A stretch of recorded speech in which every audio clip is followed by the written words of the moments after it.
Ya, terlihat ya. Jelas Kang Ben. Sudah jelas. Kita gedein lagi nih. Kalau belum gede berarti kita harus ke Sukabumi nih, teman-teman ya.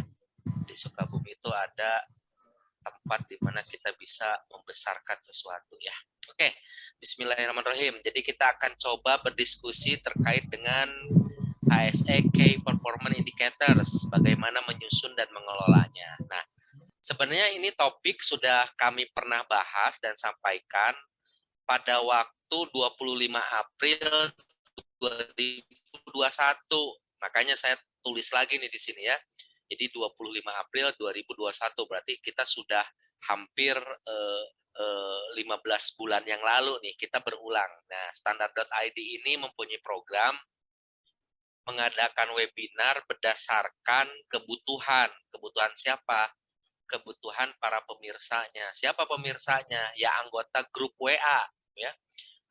Anggota grup WhatsApp. Kita ada 4 grup WhatsApp. Jadi dari grup WhatsApp itu kalau topiknya yang trendy adalah yang dibutuhkan adalah misalkan KPI, kita akan carikan pemateri, kemudian kita akan carikan waktu di mana kita bisa bahas bersama terkait tema yang memang orang-orang itu lagi nyari ya, lagi isunya apa. Nah, kita coba fasilitasi ya. Nggak mahal-mahal kalau di Standard.id Bapak Ibu ya, 50.000 kita jalan. Mau 1 orang, 2 orang, bukan uangnya, tetapi kita coba carikan solusi dari berbagai isu, rasa keingintahuan Bapak Ibu, atau misalkan masalah-masalah yang timbul ketika Bapak Ibu berhadapan dengan tema yang dimaksud. Oke, kita akan mulai terkait dengan Key Performance Indicator. Nah, ini sekedar definisi terkait dengan KPI secara umum ya. Kita harus pahami bahwa KPI itu mempunyai ukuran ya, kemudian mempunyai skala dan mempunyai angka. Jadi kalau KPI itu tidak mempunyai angka, Pak, berarti itu bukan KPI. Ya. Yang kedua, digunakan untuk mengevaluasi kinerja organisasi atau perorangan. Jadi organisasinya dievaluasi dengan angka-angka ini tadi yang berskala dan mempunyai besaran. Untuk apa? Untuk mencapai target organisasi tentunya. Jadi kalau di perusahaan ya, ini urutannya adalah visi misi, kemudian turun ke policy, kemudian turun ke strategi bisnis, baru nanti turun lagi ke KPI, objektif and target dan seterusnya, ya. Nah, kalau kita ngomongin HSE, ya, kalau kita ngomongin HSE nih, berarti angka yang tadi adalah angka rujukan indikator kinerja HSE, baik organisasi atau personel. Jadi kita sudah paham nih Pak, secara umum KPI itu adalah ukuran berskala dan kuantitatif, berarti ada angkanya yang digunakan untuk mengevaluasi kinerja organisasi. Nah, jadi nanti dalam mengevaluasi Pak, angka-angka ini yang harus menjadi patokan. Ya. Digunakan untuk menentukan objek yang terukur. Boleh jadi melihat tren, menjauhi atau mendekati. Misalkan gitu ya, trennya itu kan cuma 2 ya kalau tren dalam dunia statistik itu ya, menjauhi atau mendekati, kemudian bisa juga digunakan untuk mendukung pengambilan keputusan biasanya, gitu ya. Nah, KPI ini Bapak Ibu ini berpengaruh pada reputasi organisasi kalau dibandingkan dengan organisasi yang lain. Kemudian yang kedua adalah penilaian kerja personel ya, biasanya disebut dengan performance appraisal ya. Jadi Bapak Ibu yang masih kerja nih ya, biasanya akhir tahun Bapak Ibu akan dinilai ya di appraisal. Nah, biasanya ini juga masuk di dalamnya adalah performa atau kinerja HSE-nya ya.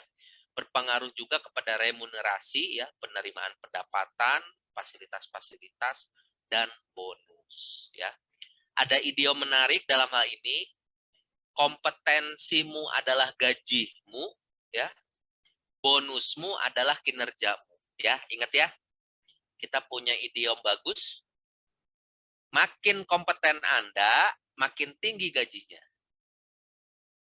Makin performan Anda, makin tinggi bonusnya. Jadi Bapak Ibu silahkan pilih mulai dari sekarang. Kalau makin pengen naik gajinya, makin cakap, makin terampil, makin berilmu, dan memberikan solusi. Bapak Ibu akan digaji tinggi. Atau Bapak Ibu pengen bonus tinggi. Kalau bonus tinggi, KPI-nya harus dicapai. Ya. Jadi ingat, sekali lagi idiom bagus nih. Kompetensimu adalah gajimu, performanmu adalah bonusmu. Jadi kalau Bapak Ibu nggak perform, jangan harap dapat bonus.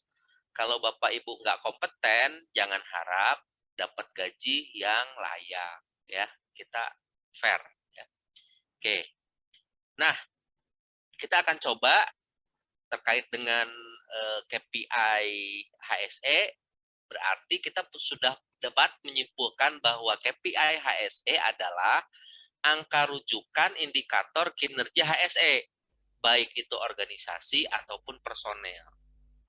Nah, yang akan kita bahas di sini, ini akan kita coba terkait ke organisasi atau perusahaan atau tempat kerja, ya. Jadi di leveling perusahaan nih Pak, Bu, ya. Kalau di leveling personel, boleh jadi hanya di lingkup Bapak Ibu aja nanti di appraisal ujung, ya. Contoh-contoh yang dapat kita gali di tempat kerja adalah, ya, misalkan contohnya adalah menurunkan fatality 100% dari angka fatality tahun lalu. Nah, Pak, karena ini disebut angka rujukan, dalam menyusunnya nanti, Bapak harus menentukan nilai rujukan awal. Dari mana nilai rujukan awal itu? Boleh jadi dari performance tahun sebelumnya atau periode sebelumnya. Makanya biasanya lihat ya, narasinya adalah menurunkan fatality misalkan 100% dari angka fatality tahun lalu. Jadi berapapun hasilnya, angka fatality tahun lalu, kita harus melenyapkannya. Jadi menurunkan fatality 100% berarti kan fatality-nya jadi 0. Nah, kita ingat Pak, ini harus angka. Sehingga narasi menurunkan fatality dari 100% dari angka fatality tahun lalu, kita rubah menjadi fatality tahun ini sama dengan 0. Nah, itu udah langsung Pak, kita udah set up satu KPI. Contoh lain, angka keparahan severity diturunkan 50% dari LTI tahun lalu. Ini narasi. Ingat, KPI harus berupa angka. Kita rubah, Pak. Misalkan SR kurang dari 12.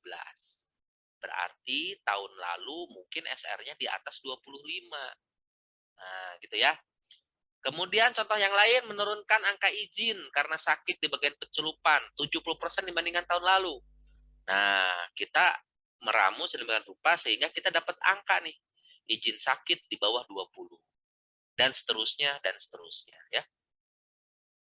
Untuk bidang enviro, ya, air olahan IPA 50% BMLC, misalkan TDS, TSS, COD, BOD itu di bawah 100 ppm misalkan ya, atau di bawah 100 mg per liter misalkan. Nah, ini adalah garis besar di mana kita harus menyusun KPI ya.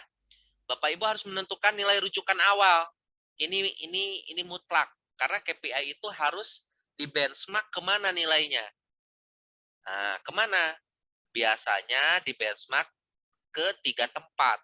1, tempat yang masa lalu, jadi experience ya, jadi pengalaman masa lampau, misalkan hasil kinerja tahun lalu berapa. Nah, kita mau set berapa? Mau dinaikkan atau mau lebih rendah dari nilai rujukan? Boleh, Pak. Jadi dalam meng-set KPI, kita itu boleh lebih ketat atau boleh lebih longgar, tergantung policy dari perusahaannya. Ya. Jadi harus punya nilai rujukan awal dulu nih Pak. nggak boleh tiba-tiba setup KPI nggak ada dasarnya ya. Jadi fatality sama dengan misalkan FR-nya misalkan 1,2. Nah, 1,2 ini dari mana asalnya? Kita harus tahu nilai rujukan awalnya. Nah, dari nilai rujukan awal ini kita punya objektif menurunkan 50%-nya. Misalkan, oh berarti didapatlah nanti FR-nya misalkan separuh dari tahun lalu. Misalkan kalau tahun lalu 2, berarti tahun ini jadinya 1, gitu ya. Nah, untuk safety, Pak, ini melulu terkait dengan pencegahan kecelakaan kerja. Untuk health adalah pencegahan PAK, dan untuk enviro-nya adalah pencegahan atau pengendalian pencemaran. Ya, clear ya Pak ya? Jadi nanti ketika Bapak menentukan angka rujukan, ini ngacu ke sini Pak. Ya, harus ada nilai rujukan awal. Ya, nilai rujukan awal itu bisa ke tahun lalu, past experience. Yang kedua adalah terkait dengan policy korporasi. Jadi policy korporasi itu sudah nentuin Pak. Jadi top down, misalkan holdingnya sudah bilang, saya nentuin fatality harus 0, FR harus 1 misalkan. Nah, kita udah ngikutin aja tuh ya. Nggak ada daya dan upaya. Nah, kemudian yang ketiga adalah di benchmark ke mana? Ke tempat lain, Pak. Ke industri yang sejenis, yang mirip-mirip. Iya, Bu. Jadi kalau Bapak Ibu mau membenchmark ke industri ya, tolong industrinya industri yang sejenis. Misalkan industri batu bara. Ah, Bapak Ibu lihat setup KPI-nya, angka-angkanya berapa di sana ya. Nanti dari sana juga Bapak Ibu bisa pers lagi. Walaupun sama-sama industri yang sama, misalnya tipenya batu bara, tapi lihat skalanya dan seterusnya ya. Jadi KPI bisa di benchmark ke 3 item atau 3 tempat ya. Yang pertama adalah pengalaman masa lampau, yang kedua itu setup terkait regulasi, norma dan standar. Kalau regulasi berarti ke peraturan ya pemerintah. Kalau norma biasanya ke kesepakatan ya. Kalau standar biasanya ke policy yang sudah ditetapkan oleh holding atau perusahaan induk ya. Jadi kalau perusahaan induknya sudah bilang kamu harus set up KPI-nya angkanya segitu ya segitu ya. Biasanya tuh Pak kalau kita kontraktor ya, kontraktor konstruksi ya, kita punya menginduk ke main kontraktor. Nah, main kontraktornya itu sudah set up KPI dari awal. Kita tinggal ngikutin aja angkanya, kita ngikutin seutuhnya ya. Jadi kita tinggal copas, nanti tinggal di bagaimana cara mengolahnya aja, mengolahnya atau mencapainya aja. Nah, bedanya gitu ya. Oke, kita lanjutkan.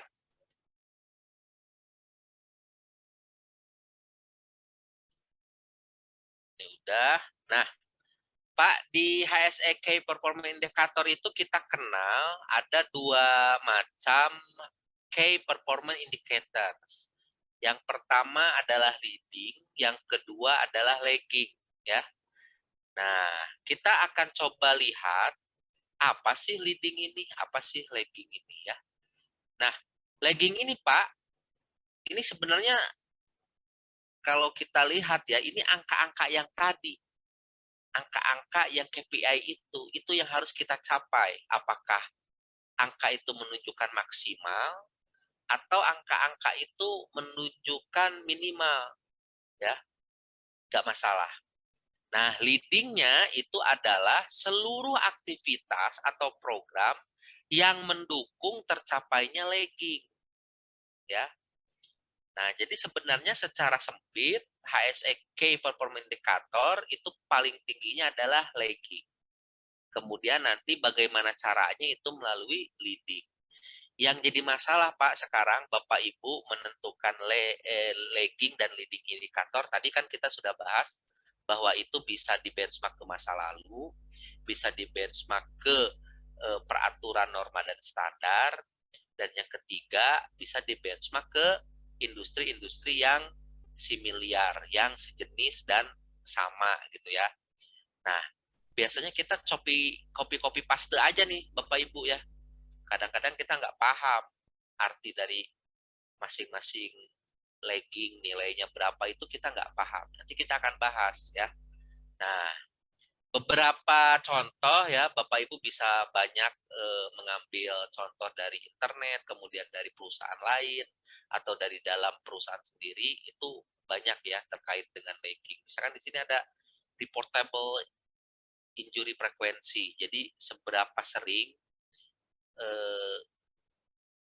kecelakaan yang bisa dilaporkan ya.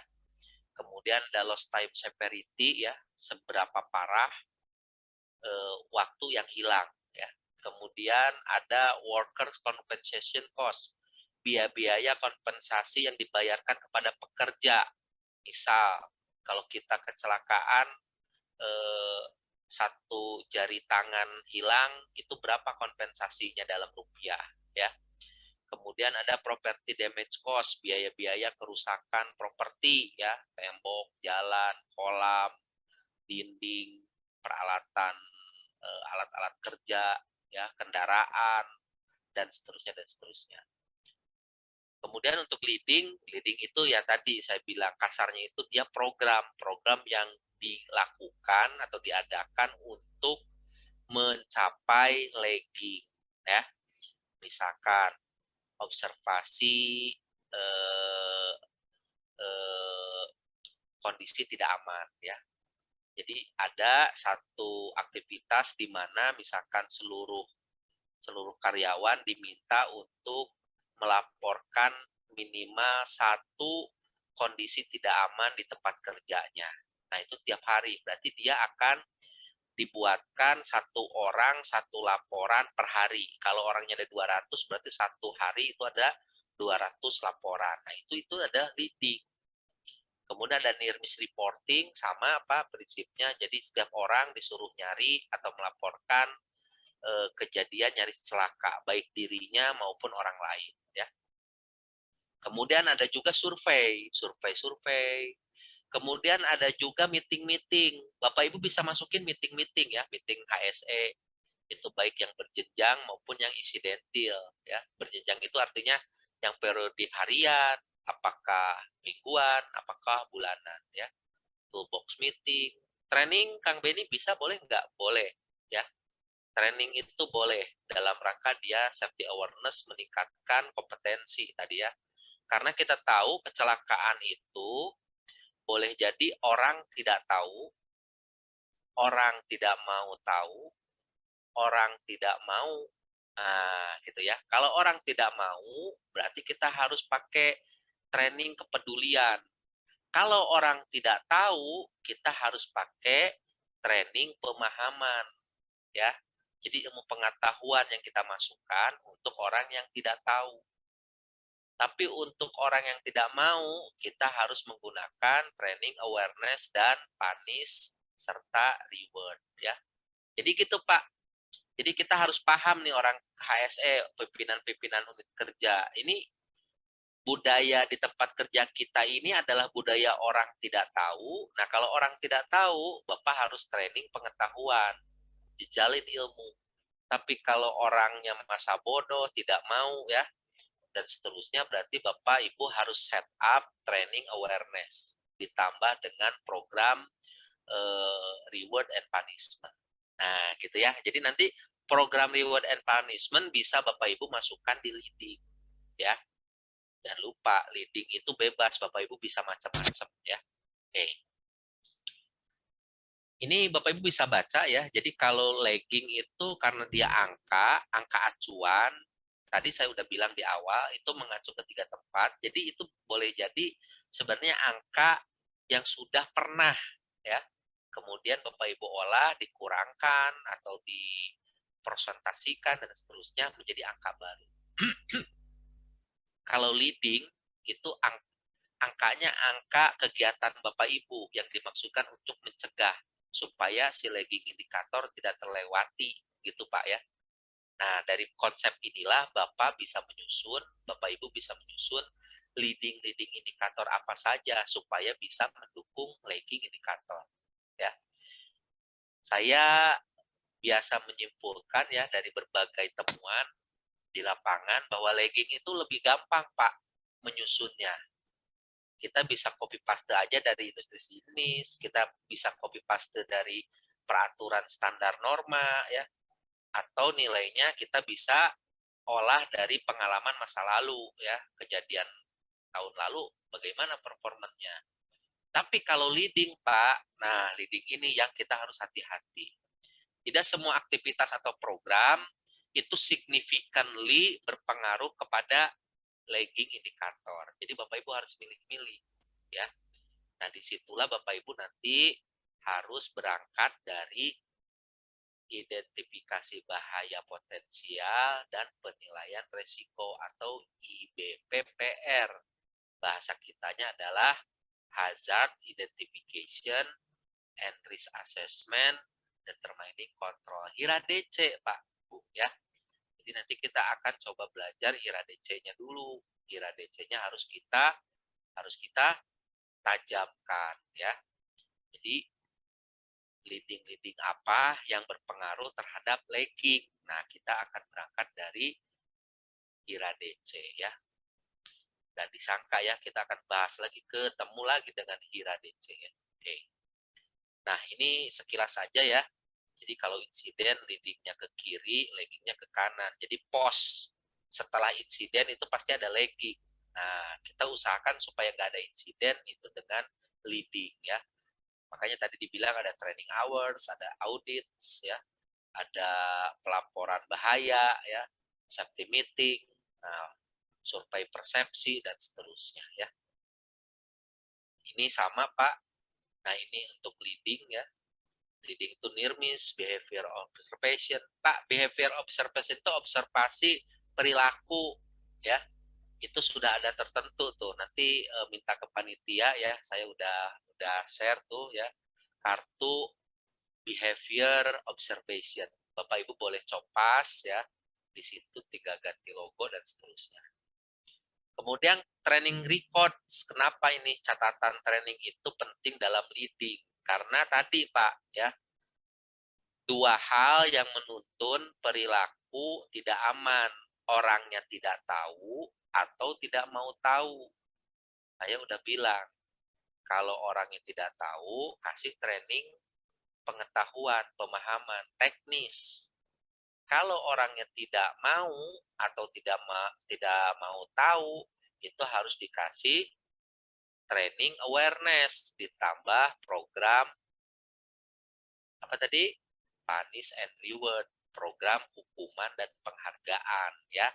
Jadi seorang QHSE yang baik, Pak, itu sudah bisa membaca tempat, membaca waktu.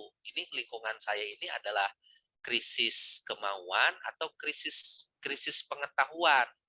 Sehingga nanti training yang Bapak Ibu mau cantumkan sebagai leading itu relevan dengan laggingnya ya. Dari mana kita tahu bahwa karyawannya sebenarnya krisis pengetahuan? Itu dari HIRA DC, Pak. Cuma karena kita HIRA DC-nya ngasal, ya, misalkan bahayanya, identifikasinya adalah bahaya terkait pekerjaan tanah, ya, pekerjaan at work, ya, pekerjaan tanah nih, penggalian dan seterusnya. Dia punya karakteristik tertimbun. Nah, padahal di situ harus ada training apa, Pak? Kalau kira-kira supaya terhindar dari resiko tertimbun. Training apa, Pak, yang bisa Bapak terapkan supaya dia jadi leading? Apakah training keilmuan atau dia training kepedulian? Nah, Bapak harus paham tuh ya, begitu ya. Jadi tidak semua training Bapak masukin ke leading ya. Bapak harus sudah dari awal sudah bisa mengidentifikasi dari mana? Dari HIRA DC ya. Kita tahu, sama-sama tahu ya, TST bahwa HIRA DC kita suka ngasal. Ya. Yakin Kang Beni ya. Karena apa? Karena kita bayangin aja Pak, Bu. Salah satu faktor bahaya di tempat kerja itu adalah psikososial. Dimasukin nggak di HIRA DC Bapak Ibu? Stres kerja? Enggak. Beban kerja? Enggak. Ya. Terus kita dengan gampangnya ya udah trainingnya training forklift. Nggak nyambung Pak ya. Nah, jadi kita harus paham terkait dengan aspek bahaya, ya, identifikasi bahaya serta penilaian risiko di awal. Sehingga nanti di leading-nya Bapak Ibu bisa menentukan program mana yang paling relevan dengan lagging indikatornya, ya. Kemudian departemen safety meeting. Meeting itu apa sih, Kang? Kok bisa sih meeting sebagai leading?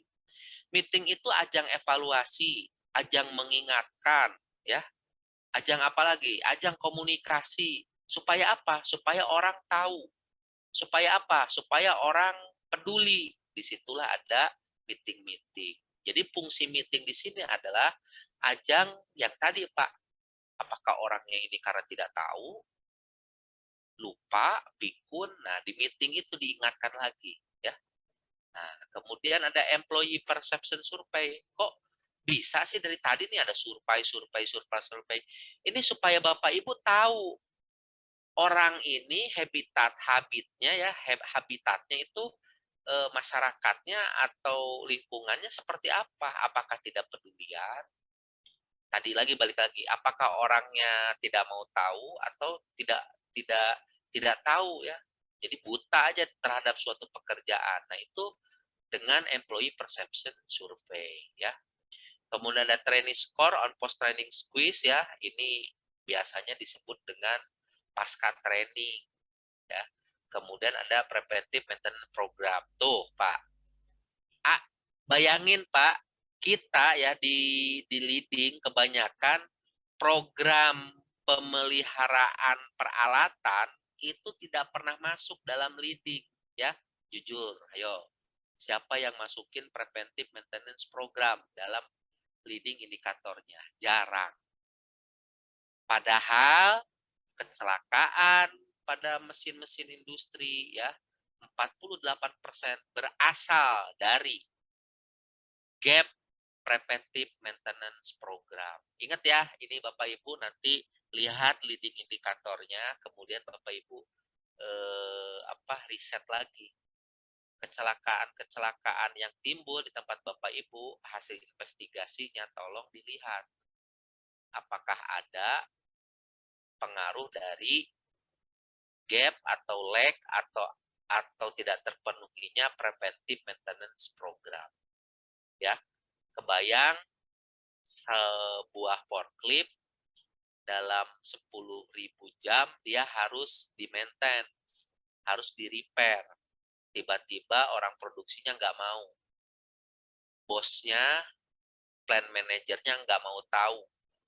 Forkliftnya harus tetap jalan. Nah, pada jam ke-11.000 kejadian. Forkliftnya error. Satu orang fatality. Nah, kayak begitu-gitu Pak ya. Tolong nanti Bapak Ibu dalam menentukan leading itu tolong juga ngacu ke situ ya. Jadi tidak setiap semua aktivitas Bapak Ibu masukin sebagai leading. Harus yang relevan dengan lagging ya. Laggingnya apa? Bapak Ibu benchmark, kemudian Bapak Ibu lihat di tempat kerja Bapak Ibu ya. Yang lagi ngetrennya apa nih? Identifikasi bahaya dan penilaian resikonya apa ya. Resiko kalau orang tidak tahu itu apakah lebih tinggi dengan orang yang tidak mau tahu? Nah, biasanya di tempat kerja yang orangnya mayoritas masa kerjanya di atas 5 tahun, orangnya adalah orang yang bertipe cuek.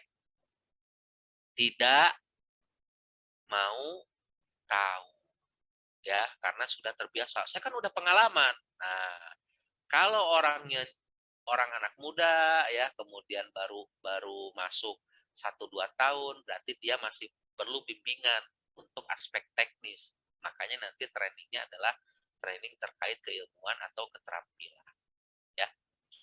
Nah, ini lagging indikator. Bapak Ibu bisa tadi ya untuk nyari tipe ya item lagging indikator, Bapak itu benchmark ke tadi pengalaman masa lampau, yang kedua regulasi, norma dan standar, yang ketiga ke tempat atau industri yang lain, yang sejenis ya.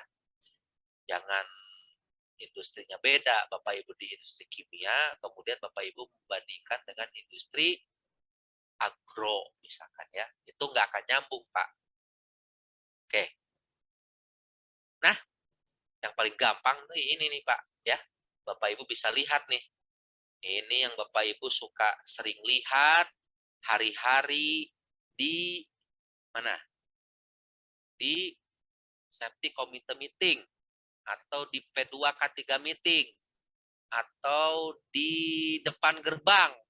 Saya sering lihat, Pak, ada KPI Pak di situ di gerbang, ditulis gede-gede. Ya nggak apa-apa ya. Itu bentuk supaya orang aware. Yang tadinya nggak peduli menjadi peduli. Dia tahu ternyata perusahaan saya punya target. Ini contoh salah satu aja ya. Yang paling kiri ini ada objective title ya, ini itemnya ya. Nah, kemudian ini ada siapa yang bertanggung jawab di situ. Kemudian ada ini expected program 2011 ya. Nah, ini tercapai 100% gitu ya. Di pre-accident berarti tercapai 100%, berarti 0, Pak ya. Nah, gitu misalkan ya. Dan seterusnya dan seterusnya. Ini yang paling gampang tuh, Pak ya. Paling gampang seperti ini. Oh. Ini dibedain nggak antara leading dengan laggingnya? Nah, kita nggak lihat itu dulu, tapi kita lihat contohnya, Pak, satu-satu ya. Kita lihat contohnya satu-satu. Ini yang ini dulu, Pak. Bentuknya bisa macam-macam, Bapak jangan aneh ya, jangan sedih. Kok bentuknya ini lain dengan yang kiri? Kok yang kanan lain dengan yang kiri? Bapak Ibu jangan aneh, jangan sedih. Ini tergantung style masing-masing tempat kerja. Mungkin ini sudah di set up oleh main kontraktornya, ya harus seperti ini. Nah, ya kayak begini misalkan ya, ini ada responsible all department, kemudian expected progress 2011. Nah, ini status progress 2011, ini remarks. Nah, yang kita maksud itu adalah ini. Angka-angka ini ya. Ini boleh jadi begini, Pak, angkanya modelnya nggak berubah-berubah nih, cuma 100%. Berarti dia harus memenuhi ini misalkan ya.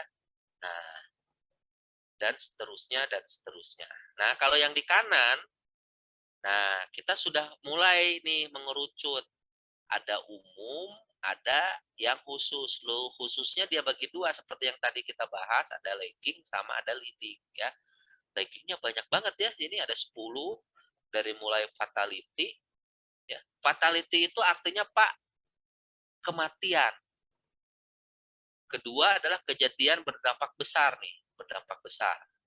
Angka total kasus ya, dan seterusnya dan seterusnya. Terakhir apa nih? Near miss ya. Jumlah dan dokumentasi near miss. Oh, Pak, ada di lagging? Nggak masalah, Pak. Ada yang bilang di lagging, ada yang bilang di leading. No problem ya. Kemudian ada juga di sini lihat, Pak, di leading indikator dia ada cuma 6 ya. HSM meeting, notulensi, dia harus ada notulensinya, kemudian ada HSE tax ya, harus ada absensi, dibuktikan dengan absensi, kemudian ada HSE reporting, jumlah laporan, kemudian ada HSM management visit, ini berarti level GM dan direktur harus visit ke lapangan. Kemudian nomor 5 ya, closure action, dokumentasi tindakan perbaikan dari hasil audit, dari hasil inspeksi, ini harus ada closing action-nya. Jadi harus sudah bisa di-close nih. Kemudian yang 6 dia inspection, audit, dokumentasi. Nah, ini contoh aja Bapak Ibu ya. Jadi Bapak Ibu jangan sedih, ini contoh aja. Jadi Bapak Ibu bisa berkreasi nih ya. Bentuknya kayak apa juga boleh ya. Target di sini ada, nilainya ada, kemudian indikatornya ada. Indikator itu artinya ini tuh untuk memudahkan aja, Pak, penyebutan. Jumlah kasus fatality gitu ya. Di sininya kan fatality, jumlah kasus fatality. Ini juga jumlah kasus berdampak kecil misalkan. Ya, ini pencapaian minimal, aktual, target, aktual lebih kecil dari target dan seterusnya ya. Ada nggak aktual harus lebih besar dari target? Nah, itu biasanya di leading ya. Jadi leading kalau udah di set misalkan meetingnya 3 kali seminggu, tiba-tiba dia melonjak 7 kali, boleh nggak? Boleh. Karena dia pencapaian minimalnya aktual harus lebih besar dari target. Tapi kalau di lagging biasanya aktual harus lebih besar dari angka-angka yang ada di lagging. Gitu ya Pak ya. Ini karena kita bergelut di QHSE, jadi mudah aja nih kita gliding aja. Oke, kita yang lain. Nah, sekarang bagaimana menyusun KPI-nya, Pak? Teknisnya seperti apa sih ya? Nah, teknisnya itu adalah yang pertama, secara besaran kita harus melihat, Pak. Sebenarnya tujuan perusahaan ini di bidang HSE apa sih visi misinya? Menciptakan tempat kerja yang aman. Kata-kata aman ini adalah kata-kata narasi, masih kualitatif. Kita harus terjemahkan ke dalam angka, ke dalam kuantitatif. Ingat, KPI itu harus berupa angka. Boleh berskala, boleh tidak. Tapi dia harus kuantitatif, artinya berupa angka ya. Nah, berarti kita harus ganti, Pak. Kata-kata aman itu berarti tidak celaka. Kalau tidak celaka, nol injury. Oh, berarti zero injury, zero accident. Berarti kita targetnya adalah accident sama dengan nol. Gitu Pak ya. Kemudian dan seterusnya dan seterusnya. Salah satu cara membuat KPI yang relevan adalah kereta smart ya. Smart itu spesifik Pak. Kalau punya target harus spesifik ya. Begitu juga dengan doa. Doa itu jangan terlalu umum ya. Doa umum itu nanti di ujung ya.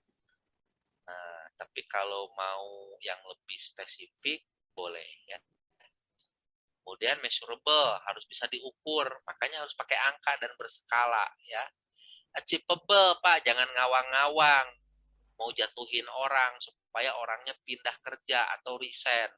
Dibikinlah KPI, di set KPI-nya yang mungkin mohon maaf boleh jadi bahasanya malaikat pun nggak bisa mampu mencapai ya, dan seterusnya ya. Kemudian, nah ini metode menyusun KPI tadi ya, spesifik, measurable, achievable, realistik ya, time sensitive, dan itu sebenarnya dari bahasa kita itu adalah harus punya due date, harus punya batasan kapan achieve-nya, kapan dia harus memenuhinya ya. Saya ulangi lagi, ini ada pencegahan kecelakaan kerja, ada pencegahan PHK, ada di bidang lingkungan. Nah Pak, di leading-leading kita atau di lagging-lagging kita itu semuanya adalah yang versi akut. Yang kalau kejadian langsung kerasa. Misalkan fatality ya. Kejadian, brak gitu. Nah itu kematian. Nah itu berarti di safety. Tapi di health-nya orang-orang suka nggak nyadar Pak. Kita harus set juga. Health-nya itu pencegahan PHK Pak ya. Jadi nanti tolong Bapak create laggingnya secara perusahaan gitu, misalkan PAK sama dengan 0. Nah itu jangka panjang Pak, karena dia mau melihat pensiun orang ya. Biasanya diukur melalui general medical check up, misalkan 3 bulan atau 6 bulan sebelum dia pensiun, untuk melihat apakah orang ini menderita PAK. Nah, kenapa harus diukur Pak? Harus di cek lagi kesehatannya supaya hak-haknya terpenuhi ya, karena BPJS kita ya, jam sostek kita itu tidak hanya terkait dengan kecelakaan kerja, tapi ada juga hak-hak terkait dengan penyakit akibat kerja ya.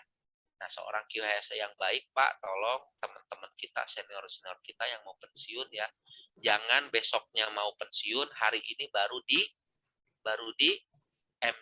MCU kan ya, baru di general check up kan. Jangan Pak, itu ada program misalkan 6 bulan dulu ya. Selama 6 bulan dia nggak kerja di tempatnya, tapi dia disuruh ngelola apa? Ngelola learning center misalkan, atau dia disuruh cuti besar ya, disuruh umroh dan seterusnya ya. Nah, Sekarang akan kita lihat Pak teknis terkait menyusun HSE KPI ya. Yang pertama Bapak harus susun IBPPR, identifikasi bahaya potensial dan penilaian risiko. Bahasa kita sehari-hari ini namanya adalah HIRA DC atau HIRA RC, risk control. Bapak harus berangkat dari situ. Kalau itu Bapak nggak ada, Bapak Ibu nggak bikin, percuma. Ya, nanti nggak nyambung, Pak.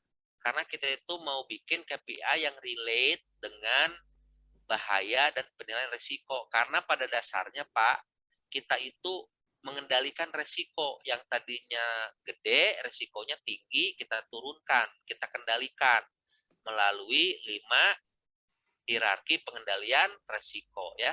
5 pengendalian resiko apa, Pak? 1, eliminasi, substitusi ya. Kemudian apa, Pak? Engineering control ya. Kemudian apa lagi, Pak? Administrative control, apalagi? Dan seterusnya ya. IADL ini kurang ya, harusnya IEADL ya, identifikasi dan evaluasi aspek dampak lingkungan ya. Kalau bahasa kerennya adalah environmental risk assessment ya. Kalau di safety-nya namanya HIRA DC, kalau di lingkungan namanya adalah environmental risk assessment ya. Dari situ Bapak Ibu juga harus punya namanya IRS K3L, identifikasi regulasi standar K3 dan lingkungan ya. Kemudian yang terakhir ini adalah dari pihak holding, dari pihak customer, dari pihak lingkungan. Misalkan kalau lingkungan Bapak Ibu di tempat kerja Bapak Ibu ada misalkan terkait dengan bau, misalkan Bapak Ibu harus masukin ke KPI ya.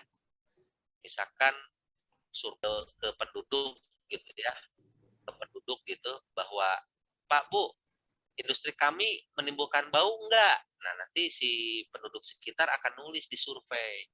Ternyata hasil surveinya majority mereka mengisi bahwa tempat kerja kita mengeluarkan bau. Nah, itu maksudnya IP4 dulu ya, identifikasi persyaratan dan permintaan pelanggan, pemasok atau lingkungan ya.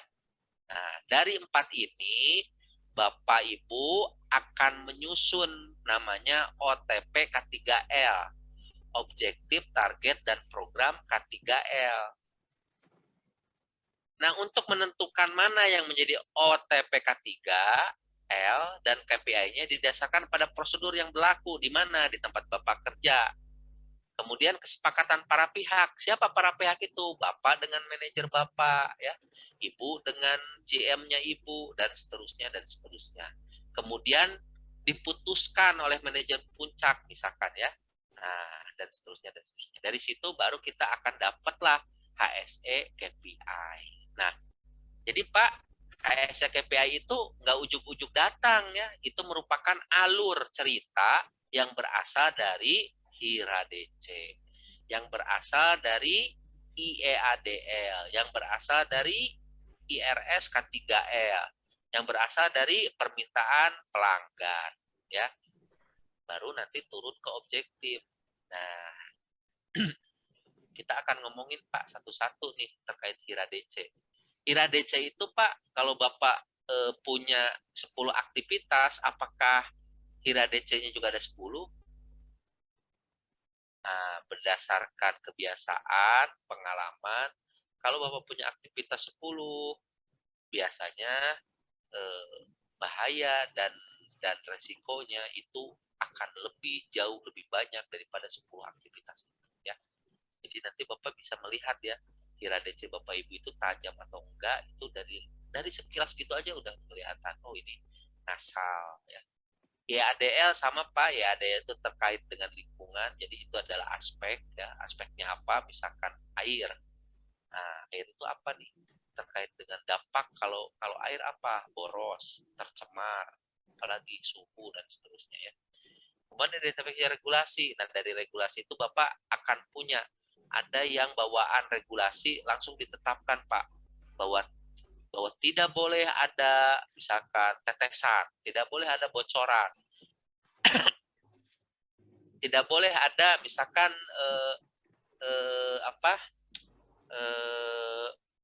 pencemaran, ya, dan seterusnya dan seterusnya.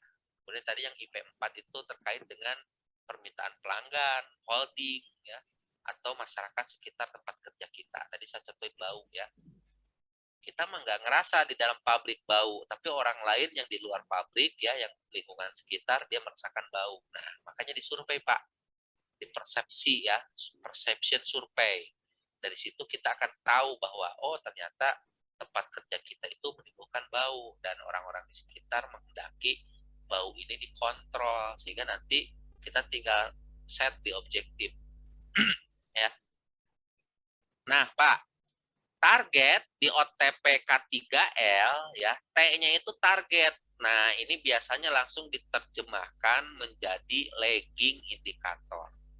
Program biasanya langsung kita bisa terjemahkan menjadi leading indikator. Oke, Pak? Paham ya, Bapak Ibu, ya?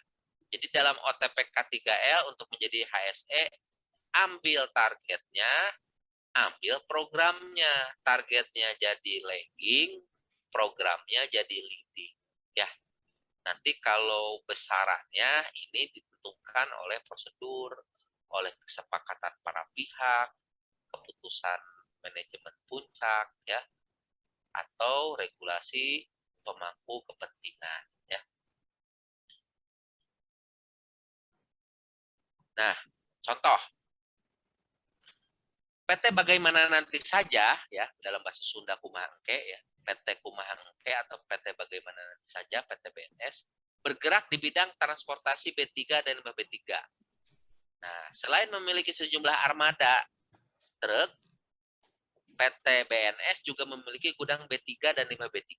Pada tahun 2020 jumlah pekerjanya 24 orang dengan jam kerja hampir 70.000 jam.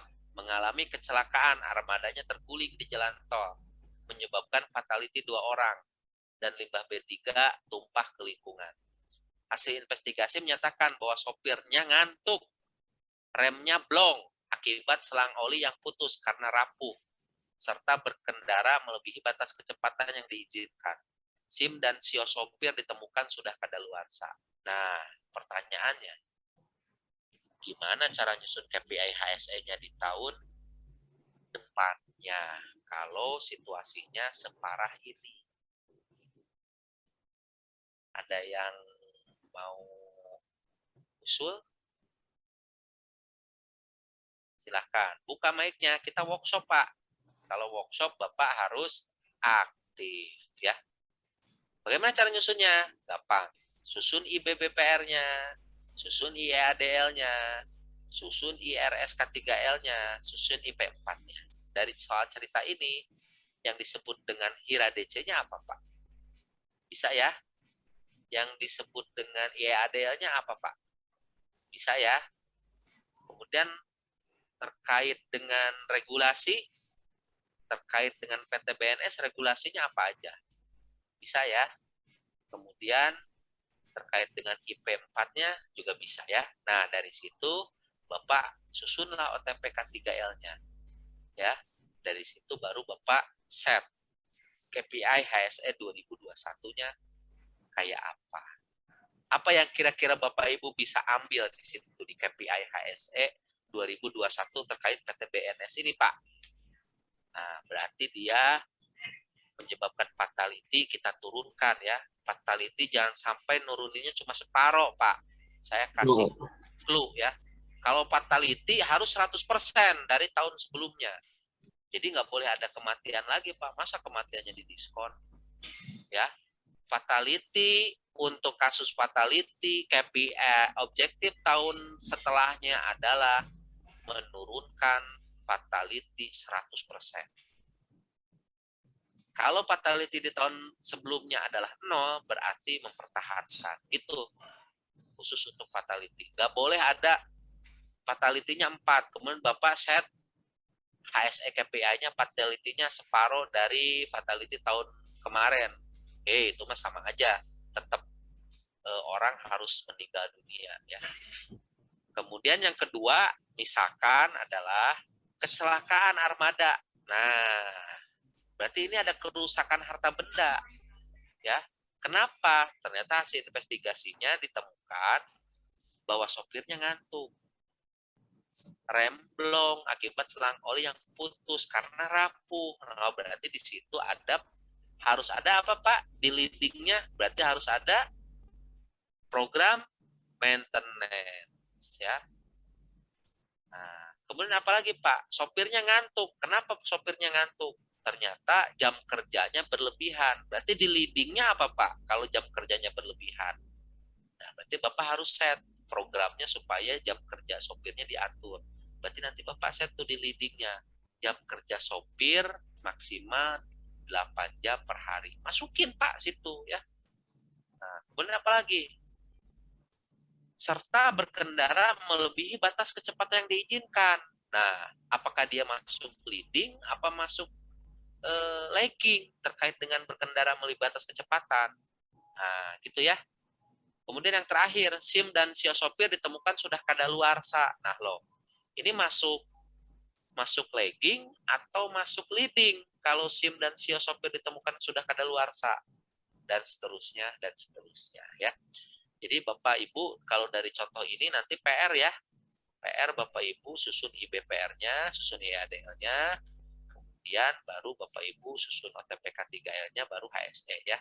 Saya ingin tahu nanti di grup kita di WhatsApp itu Bapak Ibu besok Jumat sampai hari Senin Bapak Ibu susunnya dalam bentuk Excel, KPI HSE-nya dalam berupa lagging dan leading indikator dari soal cerita ini ya. Kita akan bahas Pak karena kita workshop. Jadi nanti di tempat Bapak kalau ketemu cerita semodel ini Bapak udah bisa nyusun KPI HSE-nya ya. Ingat saya bilang KPI HSE itu harus di benchmark ke dalam dulu Pak ya. Kita itu ada di mana posisinya dan seterusnya ya. Tuh, begini Pak ceritanya.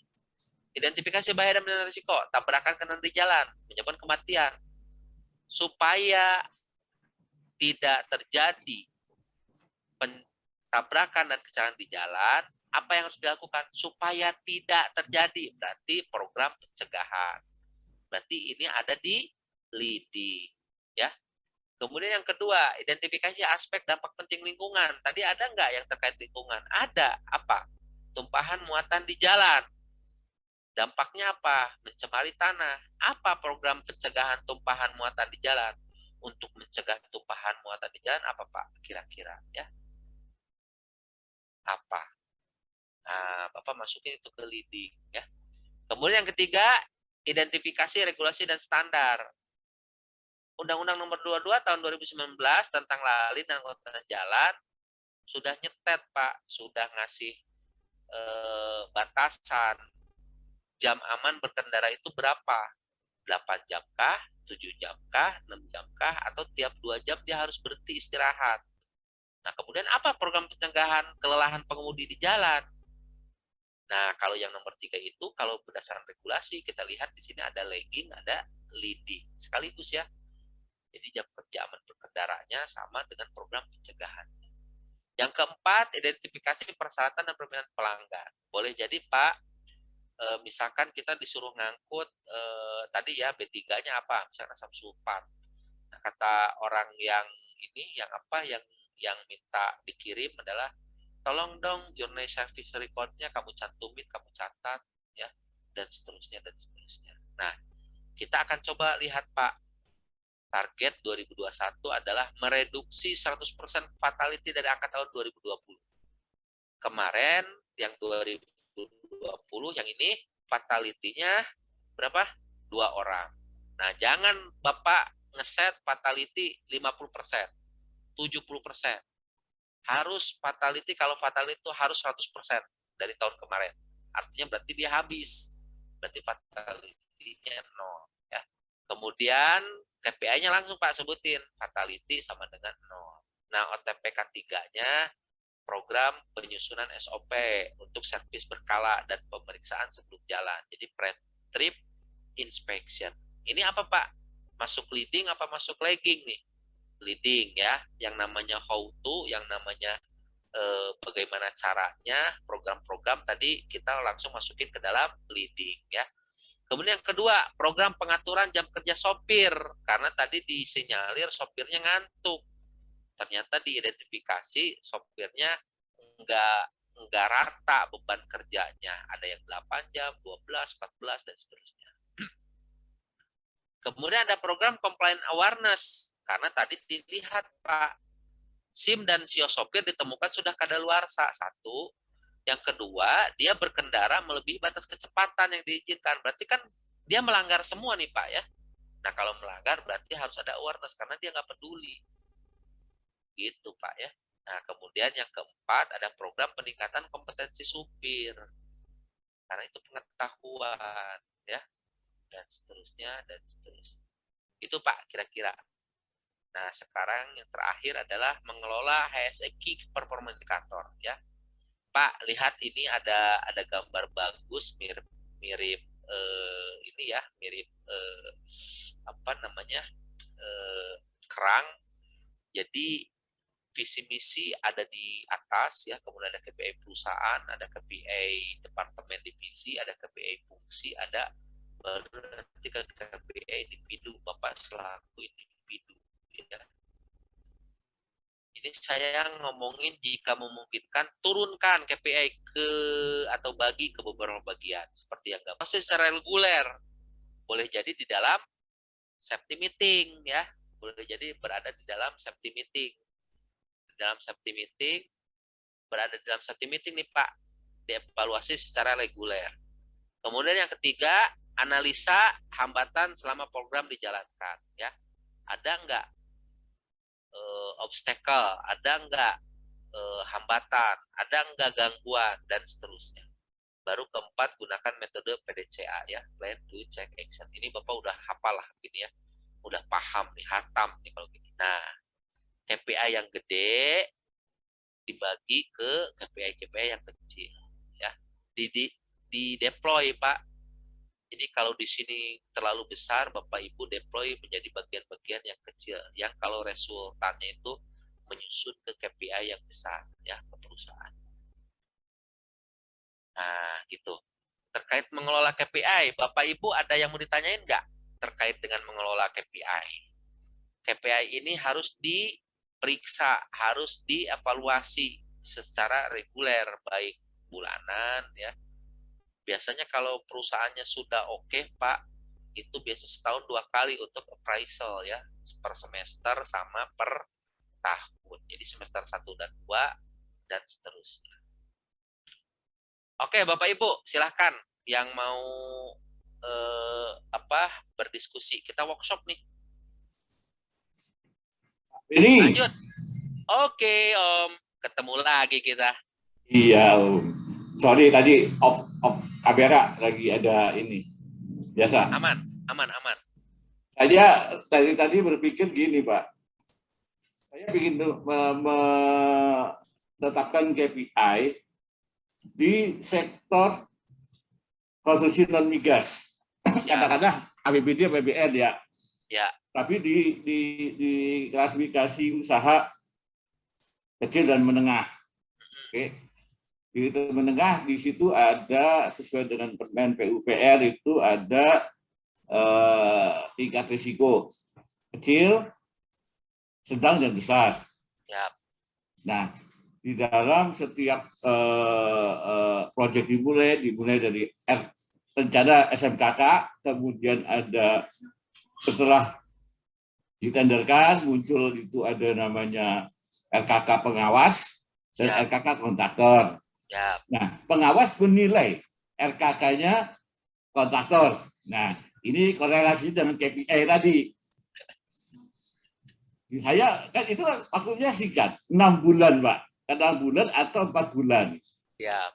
Nah, kalau tadi Bapak sampaikan itu bagus sekali, itu ada di migas ya. Saya dulu di jasa inspeksi ada tiap tahun di audit. Siap. Di audit dan di tiap tahun dia datang ke kantor pusat. Siap. Kita punya nilai bagus, curigai, jelek dimarahin. Itu. Iya, benar. Itu yang suka dukanya di oil and gas. Tapi begitu saya masuk di non oil and gas, nah ini yang susah nih. Saya ingin tanya Pak Beni, apa yang bisa saya jadikan parameter penilaian terhadap kontraktor non migas di sektor kelas kecil dan menengah tanpa membebani mereka, Pak. Karena yang saya lihat hanya daftar simak kelengkapan dokumen. Ya. Implementasi kurang. Nah, itu apa sarannya Pak Beni? Ya, jadi gini, kita harus membedakan antara yang annually biasanya itu berupa manufacture base. Ada yang biasanya periodical berdasarkan timeline, misalkan 3 bulan, 4 bulan. Nah, dari situ kita akan membagi-bagi lagi, Om. Membagi-bagi lagi ke dalam leveling tadi ya. Nggak boleh kita juga men-set KPI resiko sedang ditetapkan ke resiko rendah. Nggak boleh, karena nanti mereka akan berat dan nggak achievable. Nah, kemudian yang besar juga nggak boleh juga ditetapkan juga ke yang rendah, kecuali dalam rangka mau naik ranking. Nah, jadi salah satu saran saya ya, hemat saya terkait dengan ini, cari best practice yang sering kita temui di industri-industri yang sejenis. Misal, nggak usah itu leading atau lagging indikatornya banyak. Cukup misalkan ya, tidak ada kecelakaan. Gitu, Pak. Misal ya, tanpa harus menjelaskan recordable incident ya, kemudian lost time injury, Pak, cukup dengan kecelakaan, misalkan dalam arti yang sederhana ya, dan seterusnya. Jadi kadang saya udah tadi bilang bahwa lihat di benchmark ke masa lalu, lihat di benchmark ke regulasi, aturan, norma. Kemudian yang ketiga adalah industri yang sejenis, yang apple to apple. Jangan industri bengkel dicantumin ke industri pertanian agro ya. Saya paham tuh Om, maksud Om itu ya. Jadi kita itu kadang ngeset KPI suka nggak cocok ya, suka nggak pas. Satu waktunya ya, waktunya misalkan timeline-nya 3 bulan, ternyata kita ngeset untuk setahun. Orang suruh datang, proyeknya cuma sebulan, direkturnya harus datang gitu ya. Direkturnya datang, proyeknya cuma 2 minggu, direkturnya datang. Direktur kan nggak bisa tinggal di mes. Direktur harus di hotel bintang 5, proyeknya cuma 10 juta ya. Direkturnya datang ngabisin hotel 2 juta. Nah, kayak gitu-gitu Pak ya. Yang begitu-begitu kita harus aware Pak ya. Kita sebagai KSA juga harus begitu. Nilai proyek juga kita harus jadikan pertimbangan ya. Jangan kayak tadi saya bilang, nilai proyeknya 10 juta, direktur harus datang. Direkturnya nggak mau lah tinggal di mes. Iya. Harus di hotel, hotelnya ngabisin 30% budget, ngapain ya? Nah, gitu. Itu Pak saran saya. Nanti kita diskusi lagi dengan lebih cermat lah ya. Oke, siap Pak. Mbak Mita, silakan Mbak Mita. Makasih Om. Yo. Mbak Mita, monggo Mbak Mita. Iya Pak, terima kasih untuk kesempatannya. Pak, saya ingin bertanya Pak. Izin bertanya Pak. Enggak. Berarti dari yang tadi Bapak jelasin, target KPI itu, yang tadi target itu sebenarnya itu tergantung masing-masing perusahaan gitu ya Pak ya. Misalkan perusahaan A sama B itu bisa aja berbeda dari dia targetnya seperti apa, atau ada bakunya gitu ya Pak. Nah, itu yang tadi saya bilang. Jadi kadang-kadang kita itu men-set KPI itu kita copas dari perusahaan lain. Baik jenisnya maupun angkanya. Kalau kita nggak tahu dasarnya, boleh jadi nanti meleset. Supaya nggak meleset, nah kita set dari awal. Lingkup perusahaan kita itu apa? Misalkan kita perusahaannya adalah industri pembuatan tahu. Nah, gitu ya. Industri pembuatan tahu. Nah, Mbak Mita jangan membenchmark ke industri perusahaan elektronik. untuk KPI-nya. Berarti Mbak Mita juga harus cari literasi perusahaan tahu itu secara regulasi apa yang dipersyaratkan oleh undang-undang. Misal terkait dengan aturan pencemaran ya lingkungan. Nah, itu Mbak.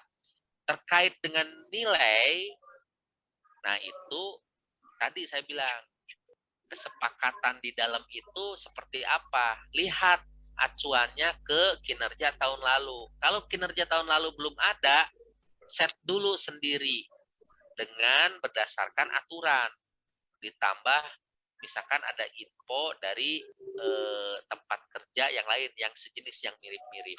Oh, kalau di sana industri sama-sama industri tahu, tapi di sana pekerjanya misalkan ada 100, di tempat saya cuma 15, berarti set KPI-nya juga kadang berbeda. Kayak begitu ya. Jadi tidak ada pakem di mana KPI itu sama. Boleh jadi berbeda, boleh jadi juga sama. Di beberapa SMK, sistem manajemen keselamatan ya, baik sektoral maupun yang umum itu kita ngomongin ke PP 50 ya. Tapi untuk yang sektoral boleh jadi nanti perhubungan punya SMK sendiri ya. Konstruksi punya sistem manajemen keselamatan konstruksi. Rumah sakit punya rumah sakit ya, punya SMK 3, SMK 3 RS ya. Nah, itu dia punya indikator unjuk kerjanya, punya KPI yang sudah diset jenisnya ya. Jadi ada. Nah, itu kita ngacu aja ke situ, Mbak Mita ya. Masalah besarannya itu kita sesuaikan dengan satu kemampuan kita, yang kedua adalah kesepakatan, biasanya gitu. Ingat ya, Mbak sama Bapak. Jadi kalau kita mau ngusulin, kita juga harus ngingetin manajemen ya. Kadang manajemen juga ada yang terlalu bersemangat ya untuk set setinggi-tingginya. Aduh, karunya ya. Kasihan nanti anak buahnya pontang-panting untuk memenuhi itu ya. Nah, biasanya ketika proyek-proyek ya, ternyata main kontraktornya sudah advance dalam safety, kemudian anak-anak kontraktornya baru misalkan ya, dia akan pontang-panting untuk memenuhi KPI-nya HSE ya. Wah, ini aduh, di perusahaan kita aja FR-nya cuma segini. Ini di proyek FR-nya 10 kali lipat lebih ketat. Orang safety-nya puyeng ya. Project manajernya puyeng, site manajernya puyeng ya. Nah, kalau udah begitu apa yang harus dilakukan? Mbak Mita atau Bapak Ibu berdiskusi dengan holding atau dengan yang ngeset KPI. Ya, kemukakan bukti objektif bahwa Bapak Ibu misalkan kondisi sekarang ini ada di level 3, disuruh mencapai level 9, terlalu berat. Mending Bapak Ibu bilang aja, ya, bilang aja, Pak Bu, kami masih newbie, belum bisa memenuhi sampai ke level 9, kami masih di level 3. Nah, nanti mereka akan bikin suatu kajian, nanti akan dapat dispensasi. Biasanya mereka akan melevel, Pak Bu ya. Nanti KPI mereka yang gede, yang berat itu, mereka akan leveling lagi, bagi-bagi lagi. Mereka akan tapis lagi. Nanti berdasarkan jumlah karyawan. Nanti ibu itu akan dapat, misalkan, oh ternyata gue itu ada di level yang paling bawah. Karena jumlah karyawannya kurang dari 10. Gitu. Nah, ya. Jangan kalau Bapak Ibu kesusahan, maksain. Mendingan diomongin dengan main kontraktornya atau holdingnya dan seterusnya ya. Jadi pada dasarnya berbeda atau sama itu tergantung benchmark kita ya. Kalau manajemen kita udah ngeset tinggi, kita tuh harus jadi remnya Pak Bu ya. Boleh jadi rem, boleh jadi gas ya. Kalau kita rasa kita bisa mencapai double, ya kita bilangin double Pak, tapi dengan cara begini. Tapi kalau kita bilang, waduh, ini ketinggian Pak, nanti fokus kita tuh akan ke sini terus, nanti produksinya nggak tercapai. Nah, itu juga Bapak Ibu harus kasih pengertian juga ke manajemen ya.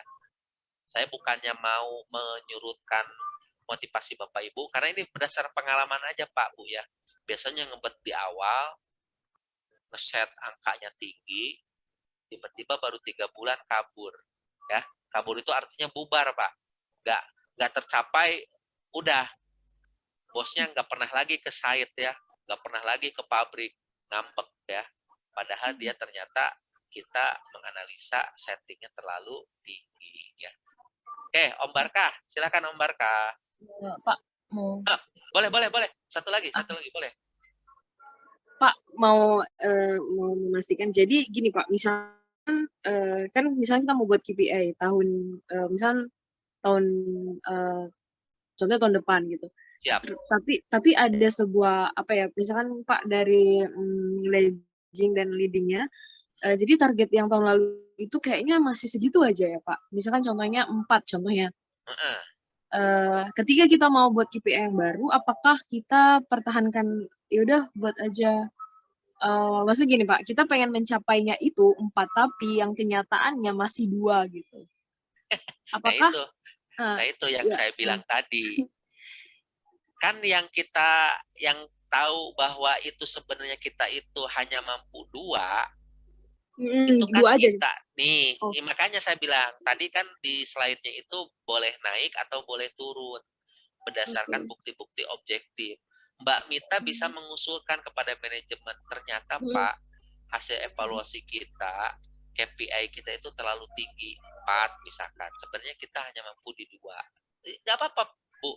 Nanti itu akan kita reset, istilahnya kita reset ya, reset kedua gitu. Kecuali holding tetap minta 4 ya, mau gimana. Tapi kita bisa banding kok, bahwa ini nggak akan achievable atau tidak akan bergerak dari 4, ya udah 4 aja misalkan, ya udah.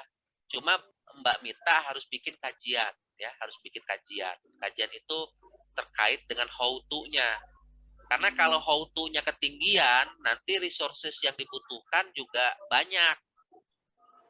Saya tadi udah bilang ke si Om tuh ya, bahwa jangan sampai proyeknya cuma 10 juta, importnya 3 juta.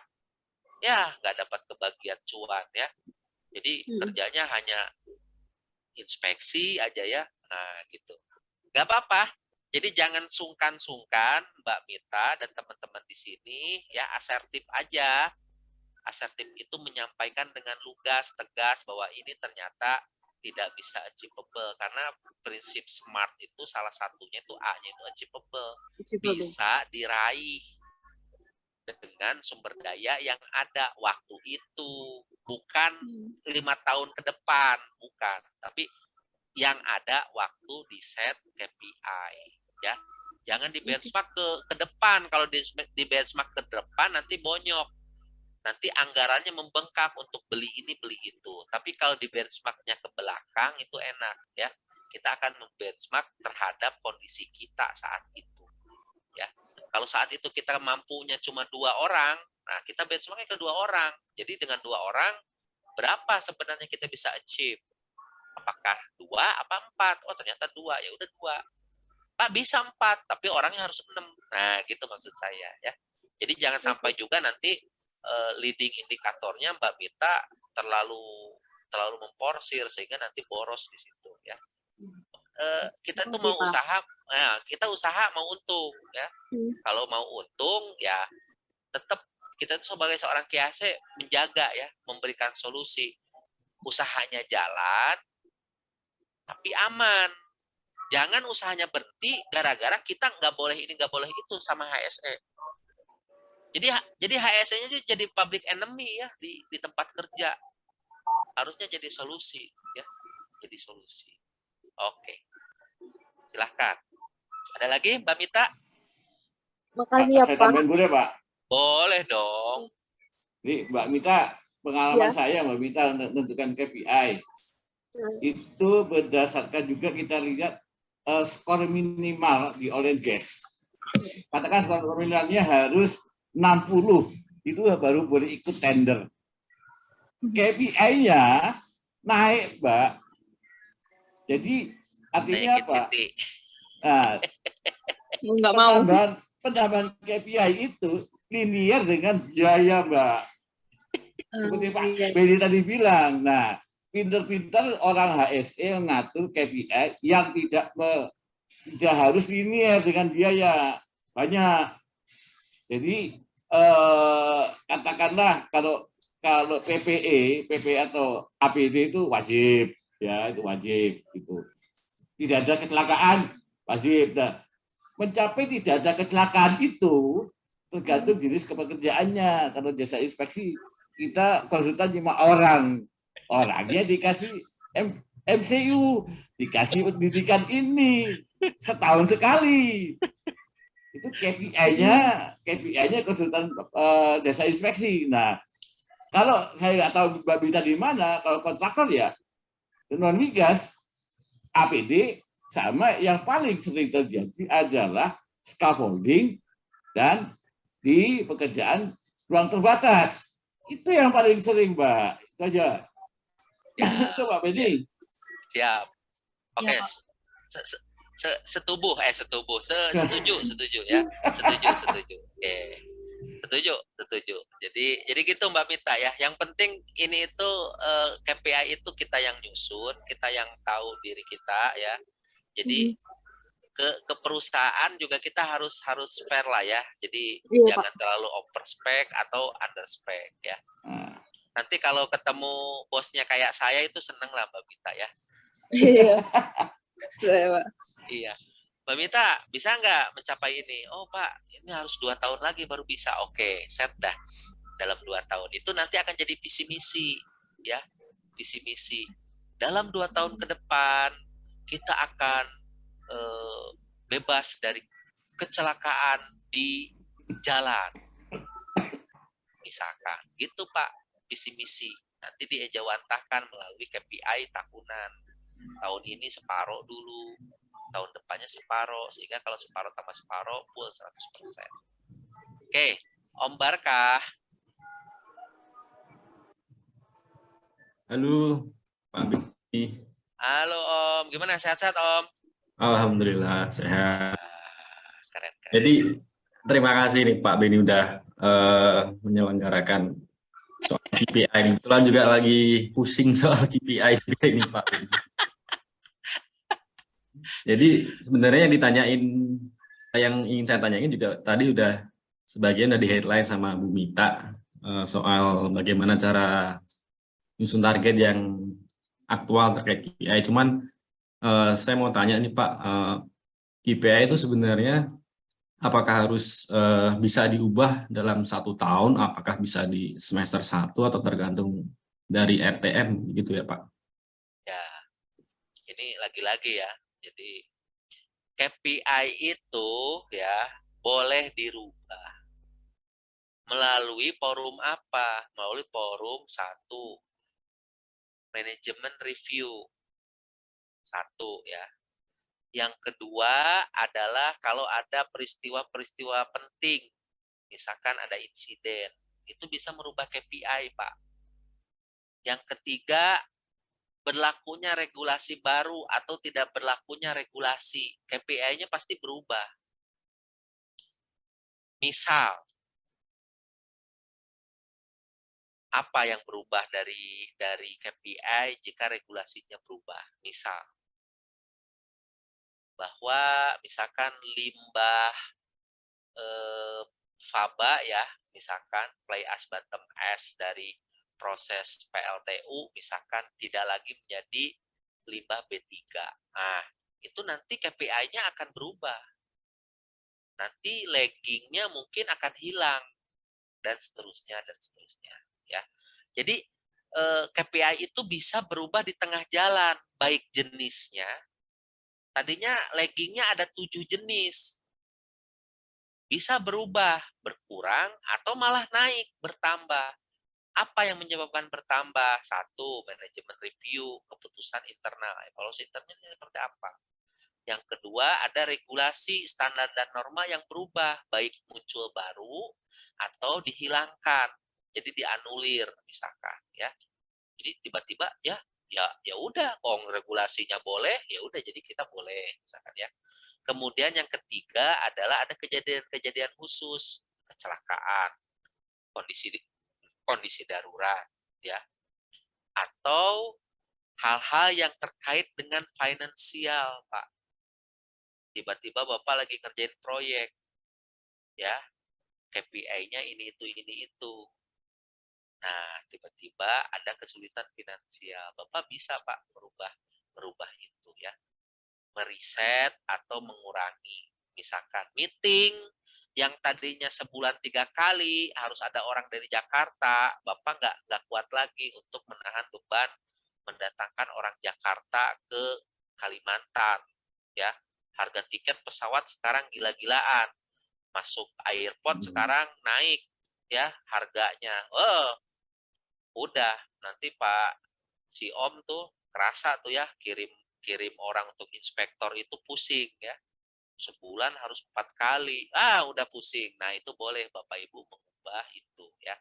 Tapi dikomunikasikan dengan misalkan kontraktor, dengan manajemen dan seterusnya ya. Jadi KPI ini kita yang ngeset, Pak. Ya, sesuaikan dengan kemampuan Bapak. Kecuali diatur dalam aturan itu sudah saklek ya, Bapak ikutin aja mau nggak mau. Masalah nanti manajemennya mau menyediakan resources itu hal lain ya. Saya itu Pak review KPI itu setahun 2 kali.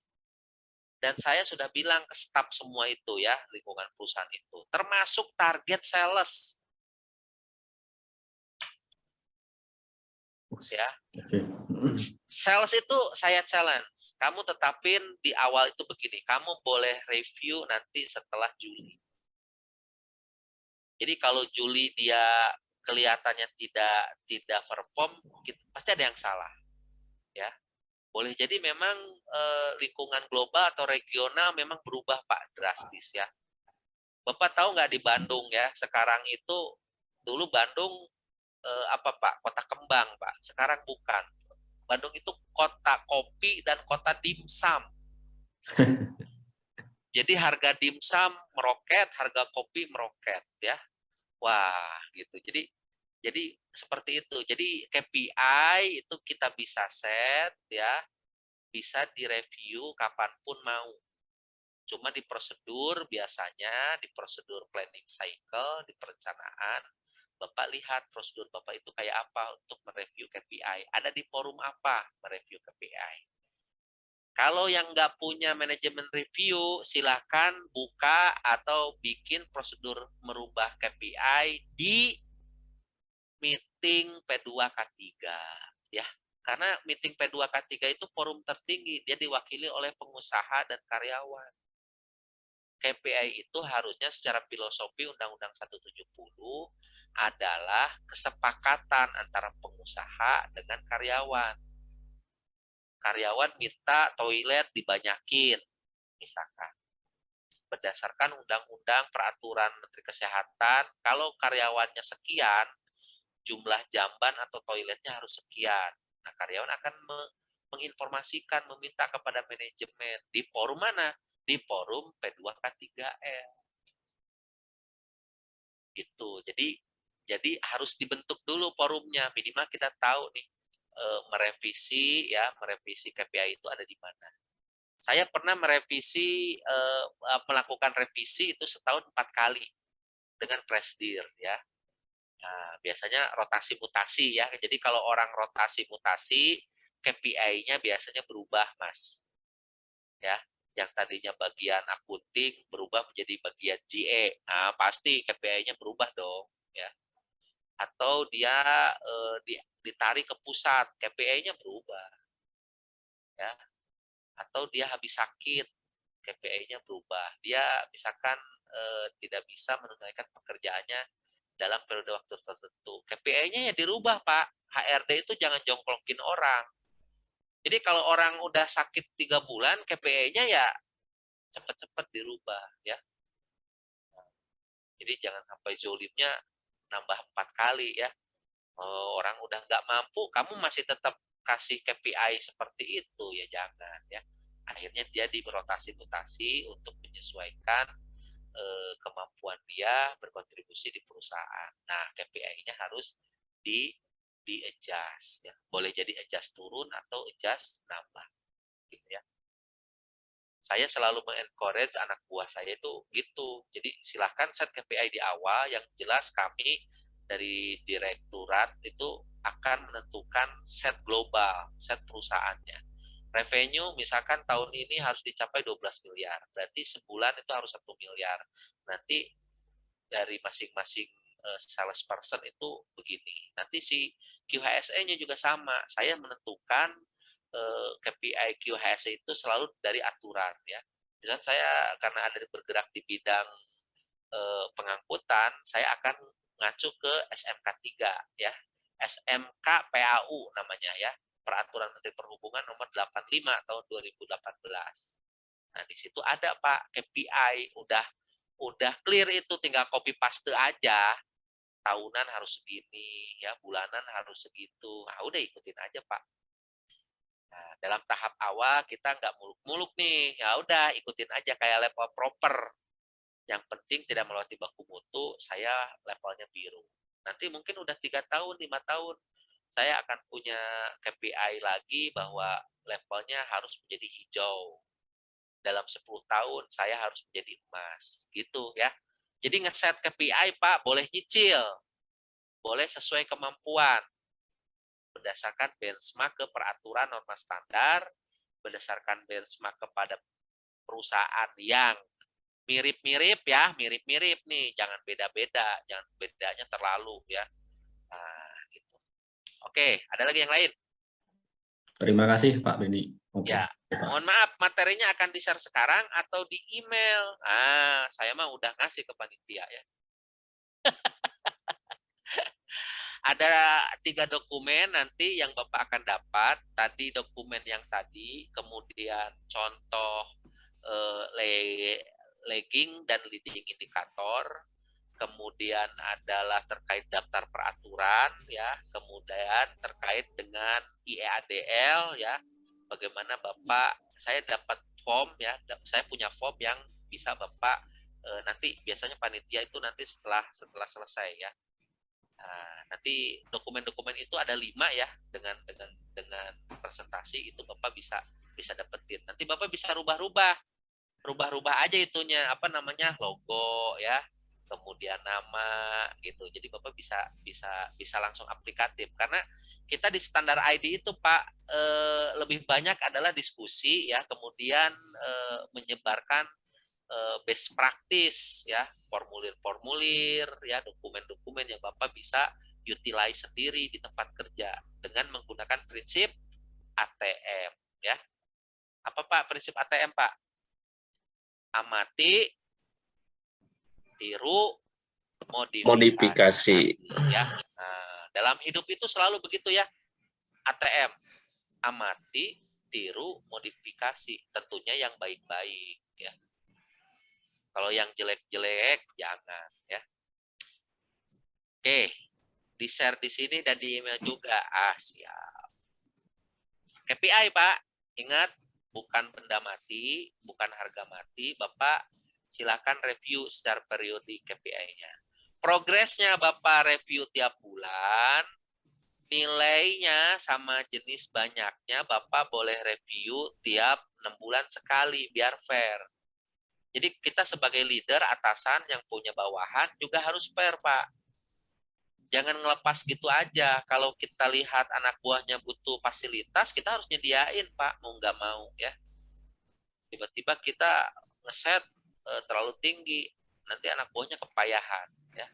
Kalau anak buah udah kepayahan, nanti achieve secara organisasi juga turun. Khusus di QHSE saya sarankan ngacu saja ke aturan ya. Ngacu saja ke aturan. Yang kedua itu ngacu ke benchmark tahun lalu. Kalau belum ada, Bapak belum punya nilai di tahun lalu, berarti tahun ini Bapak jadikan itu sebagai baseline-nya Bapak. Ya. Caranya ya udah set aja sesuai kesepakatan. Misalkan tadi Mbak Mita bilang, "Pak, 2 aja." Si Om Beni misalkan bilang 3 aja. Boleh Pak. Jadi nanti ketika men-set KPI itu dalam pergulatan itu, jadi angka-angka itu akan seliweran. Nanti di-challenge. Kenapa 2? Mbak Mita, kenapa 2? Ben, kenapa 2? Mas Abdul Wahid, kenapa 3? Dan seterusnya. Nah, tiap orang mengeluarkan pendapat. Jadi nilainya itu boleh kesepakatan. Jadi kalau kita tahu Pareto, Pak, ya, metode Pareto itu begitu. Jadi mana yang paling penting dan genting. Ya. Nanti ada tabel tuh, tabel penting dan genting. Wah, ini tidak penting, tidak genting. Ngapain diusulin? Nah, nilainya dirubah aja. Nah, kayak gitu-gitu ya. KPI kalau di sekolah itu batas kelulusan. Anak-anak kita kan sekolah nih batas lulus ya. Kalau nggak nembus passing grade, remedial. Teman-temannya udah liburan ke Bali, dia remedial. Ditanya, kenapa deh ikutan remedial? Pengen kayak ayah. Ya, nah, gitu. Ada lagi yang lain Pak, Bu, terkait dengan setting KPI. Ingat ya tadi setting KPI harus bisa berasal dari mana? Dari HIRA DC ya, HIRA DC. Program-program itu harus dari HIRA DC. Oke, Mas moderator, apa Mas? Ini tadi ada yang angkat tangan, Mas Hairul Amin. Maksudnya Siap. ini mengingetin. Boleh. Angkat tangan juga. Oh, iya. Boleh. Mas Izin Amin. bertanya Pak, Yuk, mungkin yuk. terkait slide saya masih belum ada yang paham terkait slide Bapak. Tadi kan disebutkan ada OTP K3L, ada objektif target program, di mana T itu lagging, P itu program, yang mana itu adalah KPI-nya Pak ya. Ya. Di T dan P-nya itu. Nah, objektifnya itu apakah yang tadi di awal Bapak bahas itu Pak, sebelum Bapak menerangkan leading dan lagging indicator, itu ada slide yang menerangkan misalkan perusahaan ini targetnya fatality-nya 0, tidak ada Siap, itu. Apakah itu yang objektif? Betul. Karena Objektif. saya pernah melihat KPI itu ada sebelum tabel itu memang ada kayak cerita dulu misalkan. Betul. Nah, itu betul, Pak. RPGC-nya sekian. Ya, betul Pak ya. Betul, itu betul. Jadi objektif itu biasanya berupa narasi ya, berupa kalimat. Menurunkan 50% fatality gitu ya. Nah, nanti di target itu langsung Mas Khairul itu jadikan sebagai lagging. 50% dari kemarin fatality, kita harus tahu fatality kemarin berapa. Khusus untuk fatality nggak boleh 50%, Pak. Harus 0. Berarti nanti narasi di objektif adalah menurunkan 100% fatality dari tahun kemarin. Jadi berapapun angkanya, akhirnya fatality-nya sama dengan 0. Nah, sama dengan 0-nya itu adalah lagging. Target itu langsung Pak Khairul tempatkan di lagging. Nah, programnya Bapak tempatkan sebagai nominator leading. Kenapa saya bilang nominator leading? Nanti kita akses lagi, Pak. Berdasarkan apa? Boleh jadi nanti Bapak dari banyak program itu, boleh jadi ada yang nggak relate. Boleh jadi signifikansinya nggak banyak. Tapi Bapak effortnya banyak. Kan rugi, Pak. Bapak melakukan usaha tiap hari, begini begitu, tapi nggak relate dengan lagging, misalkan ya. Misal, fatality tahun kemarin, 2 orang itu karena jatuh dari ketinggian. Oke? Clear nih. Tahun kemarin, kejadiannya ada orang meninggal dunia jatuh dari ketinggian. Clear, jatuh dari ketinggian. Objektifnya tahun ini, Pak Khairul narasinya begini. Menurunkan 100% fatality dari tahun kemarin. Berarti apa tuh, Pak? Berarti fatality sama dengan 0. Karena fatality tahun kemarin terjadi karena jatuh dari ketinggian, nah, lihat programnya. program yang Bapak mau masukkan di leading itu harus relate, harus berhubungan, harus relevan dengan yang kemarin. Kemarin itu apa dia matinya itu karena apa? Fatality-nya. Oh, karena jatuh dari ketinggian. Cari program-program yang mendukung supaya orang tidak jatuh dari ketinggian. Gitu, Pak, maksud saya. Jadi tidak semua program Bapak masukin ke leading, tapi mana yang relate dengan laggingnya. Nah, untuk nentuin lagging tadi narasinya itu objektifnya dari mana? Objektifnya itu dari mana? Dari benchmark ke pengalaman tahun lalu. Misal yang tadi saya contohin, tahun kemarin ada fatality 2 terjatuh dari ketinggian. Nah, nanti programnya itu tinggal masukin aja sebagai leading, tapi yang signifikan, yang relevan dengan laggingnya. Itu, Mas. Ya, kebanyakan di kita itu ya leading dengan lagging tidak nyambung, sangat general. Ya, Kalau gitu fatality boleh disimpulkan. gimana? Kalau gitu boleh, sorry Pak, mungkin saya bisa simpulkan bahwa P itu berasal dari T, leading berasal dari lagging, di mana T berasal dari objektif, yang mana objektif berasal dari pengalaman, kesepakatan dengan manajemen, atau memang sudah diatur oleh regulasi. Gitu Pak, kurang lebih. Mantap. Filosofinya Pak. Siap itu. Oke. Mantap itu. Itu cara mengambil kesimpulan secara induktif namanya. Jos.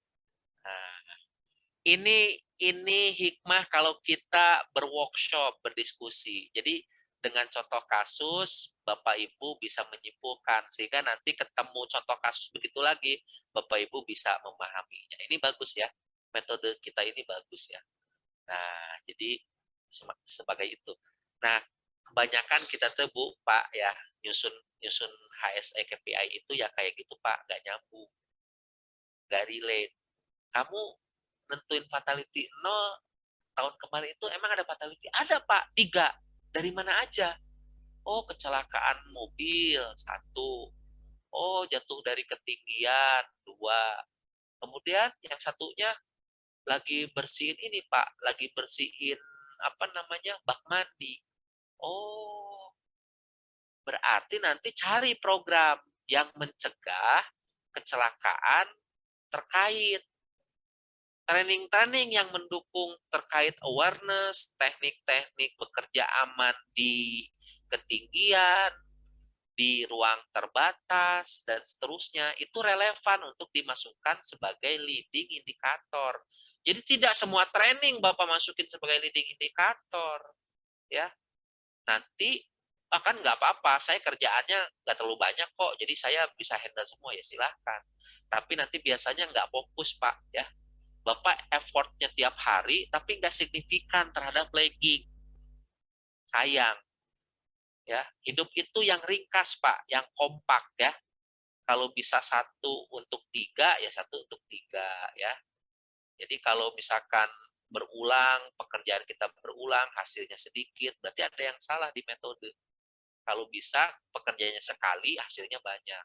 Itulah prinsip kita bekerja dalam hidup supaya yang dibilang kerja cerdas itu gitu ya. Di HSE juga gitu Pak. Dalam hal KPI juga begitu. Leadingnya, sekali lagi saya ingetin ya ke semua, leadingnya harus relate, harus signifikan mendukung lagging. Gimana caranya? Laggingnya yang Bapak tentuin duluan. Riwayatnya seperti apa? Nah, kalau riwayatnya udah tahu, semua program yang nanti jadi leading, itu cari aja yang berhubungan dengan itu, ya. Contohnya tadi, ada fatality, 2 orang, yaitu dari ketinggian. Program trainingnya terkait program ketinggian, ya. Inspeksi tentang fasilitas bekerja di ketinggian. Ya, apalagi sertifikasi terkait dengan sertifikasi bekerja di ketinggian, scaffolding-nya, orang-orangnya, APD-nya sama, ya. Nah, gitu Pak. Kalau itu yang terjadi Pak, HSE KPI kita itu akan top, markotop. Nggak sebatas cuma angka, Pak. Nggak sebatas cuma tabel. Tapi kita bisa mempertanggungjawabkan. Karena kita spesifik. Ingat tadi ya, menyusun KPI harus smart. Salah satunya S-nya itu spesifik. Spesifiknya itu yang saya maksudkan adalah mendukung ke pencegahan lagging. Ya. Oke. Ada lagi yang lain? Silahkan. Pak, nanya lagi Pak, tapi mungkin Boleh. lebih ke minta pendapat Bapak ya. Jadi begini Pak, saya ini kan berasal dari pengalaman saya itu kan di oil and gas Pak, yang mana Siap. kita tahu itu standar itu ketat sekali Pak. Jadi ada zero incident, zero accident gitu. Itu berarti apakah memang seharusnya norma ketika menyusun lagging indicator itu harus nol semua Pak untuk segala macam industri. Saya mohon maaf Pak ya, karena saya kan belum ada pengalaman di industri yang non-migas. Apakah memang sudah seharusnya normanya menyusun lagging indicator itu wajib nol semua nilainya? Itu bagaimana pendapat Bapak? Ya, kita satu ada nilai idealisme, ada nilai optimisme, ada nilai realistisme. Ya, ingat, dalam dunia yang beresiko tinggi, kita akan juga menargetkan KPI tinggi. Prinsip ya. Kalau kita berkecimpung di dunia yang beresiko tinggi, kita harus menargetkan target tinggi. Selalu, Pak. Kalau mendapatkannya susah, targetnya pasti susah. Oil and gas itu resiko tinggi, sehingga mereka akan menempatkan target atau KPI-nya itu ya gitu, 0, 0. Tapi ingat, nanti akan ada realistis. Ya. Kadang-kadang kita akan dihadapkan dengan fatality 0, insiden 0. Tapi kita lihat Pak, di leading-nya, dia akan banyak Pak. Akan banyak. Banyak itu maksudnya gini, supaya dia 0, berarti kita harus menggali nirmisnya banyak. Nggak apa-apa. Nolin, nggak apa-apa, kita ikutin aja 0. Tapi kalau kita lihat di nirmisnya dia cuma 4, 3, nah kita harus protes. Pak, kenapa 4? Orang kita 3 shift, harusnya 60 Pak sehari, biar segitiga kecelakaannya nggak dapat piramida kecelakaannya kan, tiap 3.600 1. Nah, jadi kalau satu kecelakaan supaya hilang 0 ya, yang 3.000-nya harus hilang. Hilangnya harus di apa? Harus diidentifikasi dulu. Itu mungkin nggak? Kalau nggak mungkin, omongin seperti jawaban saya ke Mbak Mita. Ya, safety first, oke, safety first, jargon, ya. Tapi dalam kenyataannya kita selalu nggak begitu, ya. Nah, misalkan zero accident, saya menganggap itu tidak sebagai KPI kayak lagging indicator gitu, tapi kita coba ke fatality, ya. Accident itu terbagi 2. Ada banyak, jadi gitu Pak. Jadi banyak. Yang dimaksud dengan insiden 0, insiden itu boleh jadi yang dimaksud adalah fatality. Tapi kalau insiden misalkan ya kegores gitu, yang masih recordable, ya nggak apa-apa. Nanti ada tingkatannya. Apakah insiden yang menyebabkan hari hilang atau yang tidak menyebabkan hari hilang? Apakah yang hanya medical record dan seterusnya, kayak gitu. Saya sih hanya mengajak kita semua jangan a priori dulu, kita lihat filosofinya, ya. Filosofinya kayak apa sih? Nah, kalau kita sudah tahu tadi, kalau industri high risk biasanya mereka akan menempatkan juga KPI-nya risk, ya. Jadi nggak mungkin Pak naik beca ya KPI-nya sama dengan naik roket. Itu beda pasti ya, dengan kereta beda ya, gitu. Jadi kalau saya bergerak di industri tempe misalnya, mohon maaf, itu pasti KPI-nya slightly lebih rendah timbang oil and gas, SPBU ya. Ini saya ngomong-ngomong SPBU ya. Kira-kira Pak, kira-kira identifikasi bahaya dan resiko di SPBU itu apa? Mas Hairul Amri pernah ke SPBU nggak? Ngisi motor, ngisi bensin? Pernah? Sering, Pak. Sering, Pak. Sering. Kira-kira, itu kan petugas SPBU-nya tiap hari di situ kan? Nah, seorang QHSE nih, kira-kira identifikasi bahaya, penilaian risiko, sama determining control-nya apa di SPBU itu? Orangnya ada di situ, ngisi, nerima duit dari Mas Amri. Kemudian nanya, berapa liter? 10.000. Ada. Terus langsung mijit-mijit, nyolokin, masukin nozzle-nya ke tangki bensinnya motor Mas Khairul. Kira-kira pekerjaan itu 8 jam sehari. Kalau dalam 1 jamnya ada 200 motor, dia 8 jam tuh berapa motor. Kira-kira ini, kira DC-nya seperti apa? Satu. Yang kedua, tingkat stres kan jadi banyak. Belum kayak saya temperamen misalkan ya. Ayo dong Mbak, cepetan. Ini, wah, gitu. Nah, itu gimana? Ada nggak kita menyusun HIRA DC sampai ke sana? Tidak ada ya. Di tempat kerja kadang-kadang kita hanya melihat faktor yang akut ya, yang langsung. Nah, tidak ada faktor bahaya psikologis, psikososial nggak ada ya. Tolong nanti Bapak Ibu kembali ke tempat kerja masing-masing besok atau hari Senin, buka lagi HIRA DC-nya ya. Apakah semua faktor bahaya ya, aspek bahaya itu sudah ada? Ada berapa Pak faktor bahaya yang umum secara OSA?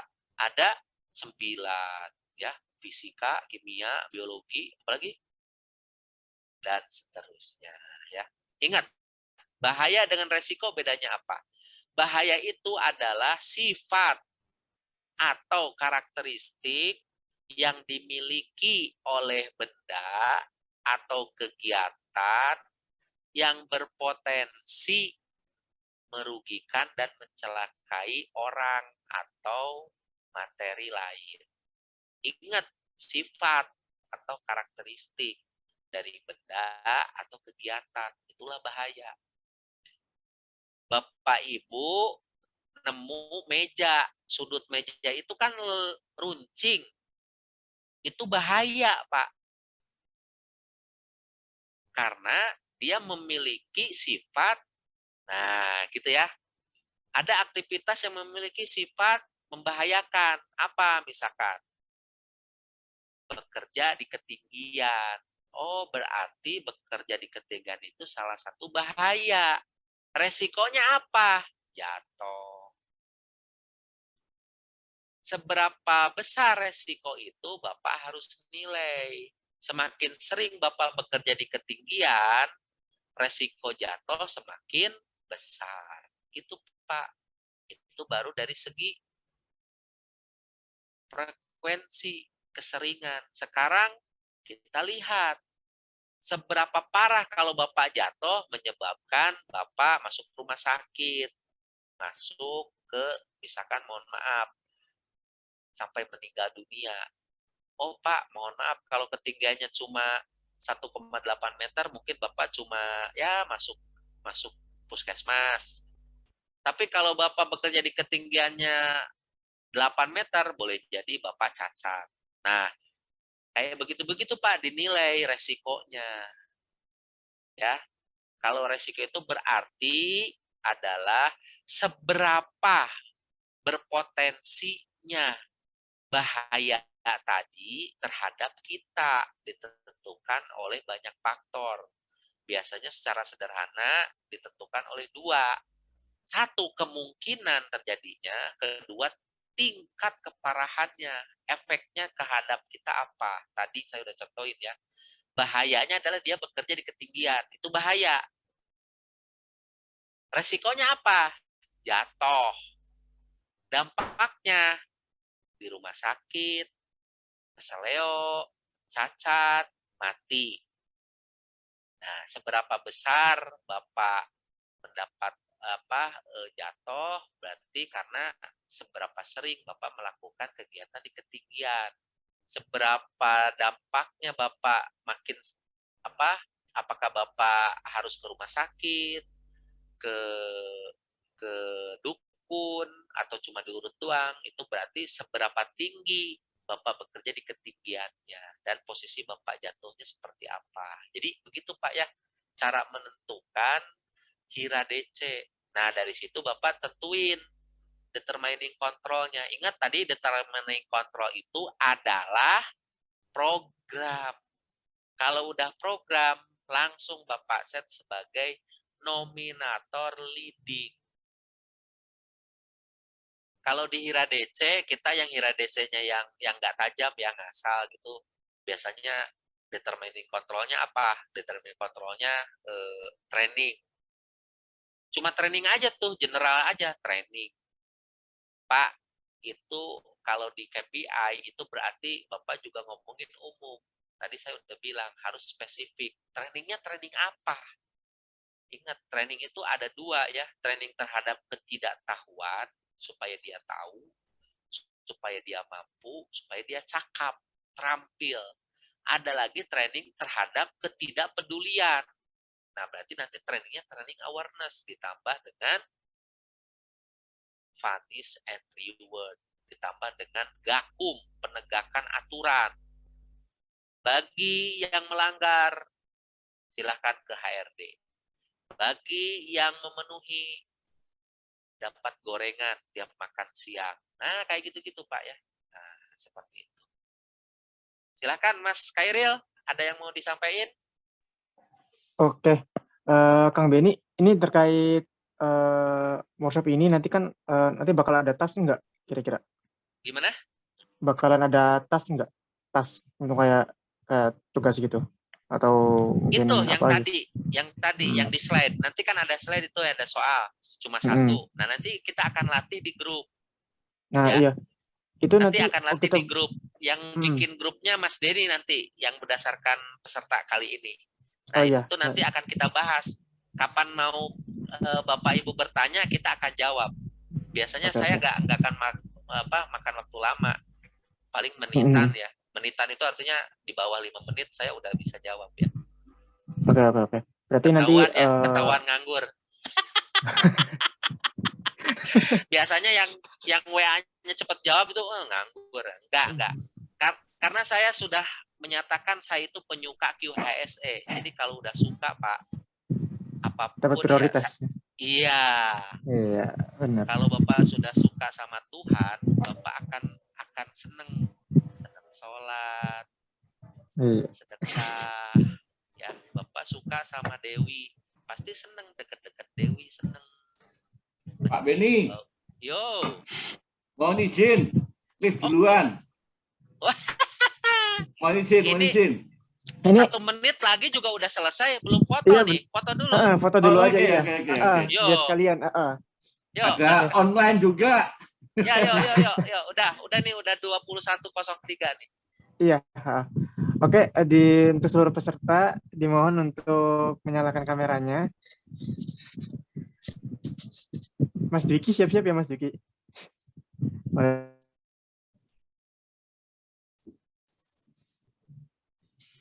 Ini ya.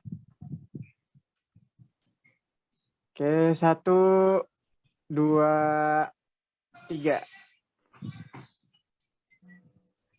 Oke, satu lagi gayanya. Waduh. Gaya bebas ya semuanya. Nah, lepasin dulu. Ya, boleh. boleh. Aku ikutan ya. Oke. Ikutan juga.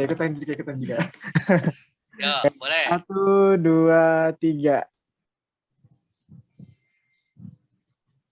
Oke, terima kasih. Bapak, Ibu, makasih ya. Terima kasih. Pak Beni. Mas Kairil, terima kasih ya semuanya. Oke, Mas. Sama-sama. Terima kasih semua ya. Jangan lupa Assalamualaikum. nanti kita diskusi di grup ya. Oke, yuk. Iya. Assalamualaikum.